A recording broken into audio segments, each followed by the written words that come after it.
อันโลกนี้คือโรงละครปวงนี้ก่อนเราท่านเกิดมาต่างได้ลำทำทีท่าว่าไปตามบทละครบางครั้งก็เศร้าบางคราวก็สุขบางครั้งก็ทุกข์หัวอกสะท้อนมีร้างมีรักมีจากมีจรพอจบละครชีวิตก็ลาขอยกมือ10 นิ้วกราบนอบน้อมบันตาน้อมระลึกถึงอย่างองค์สมเด็จพระสัมมาสัมพุทธเจ้าผู้สูงร่ำขอน้อมระลึกถึงอย่างคุณพระธรรมคำสอนของพระองค์ผู้สูงส่ง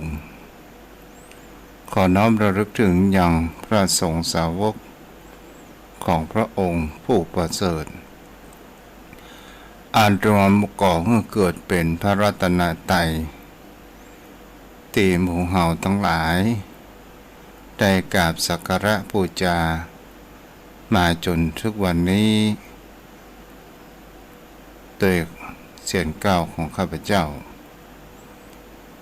และขอถวายความเคารพนอบน้อมไว้สา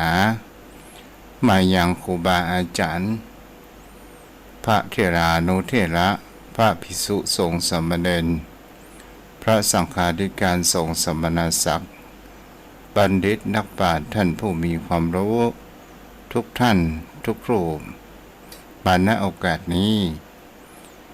และขอเจริญพรมายังโยมพ่อโยมแม่อันมีพ่อหมอนแม่หมอนพ่ออุ้ยแม่ป้าปีป้าณอาท่านผู้ฟังผู้มีบุญทุกท่านที่ติดตามรับฟังธรรมะยามดึกจากตนตัวของอัตมภาพพระครูไพศาลสุตตากรเจ้าอาวาสวัดทุ่งปะเก็ดตำบลหนองหานอำเภอสันทรายจังหวัดเชียงใหม่ได้รับความเมตตาธรรมจากท่านอาจารย์พระครูสมุวิศวัตรวรกิจโจผู้อำนวยการสถานีวิทยุเพื่อการศึกษาพระพุทธศาสนาและวัฒนธรรม 104.5 เมกะเฮิรตซ์เป็นผู้ดำเนินรายการทุกคืนวันพุธตั้งแต่4 ทุ่ม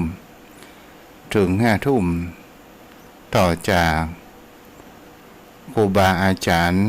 พระสุวรรณเมธีหรือว่าเจ้าคุณสุวรรณเมธีเจ้าอาวาสวัดพระธาตุศรีจำตองวรวิหารอำเภอจำตองโยมพ่อโยมแม่วันนี้เราก็มาอยู่ด้วยกัน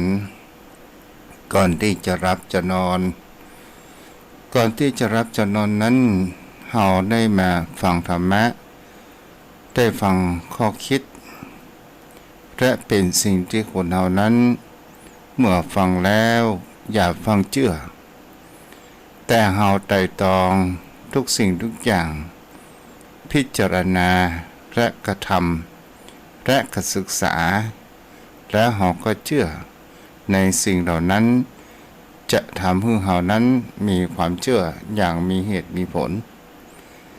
ตามดังที่พระพุทธองค์ได้ตรัสไว้กับคนกรมะคือคนหมู่บ้านกรมะหรือว่ากรมสูตรอย่าฟังเชื่ออย่างง่ายๆโยมพ่อโยมแม่วันนี้จะหันได้ว่า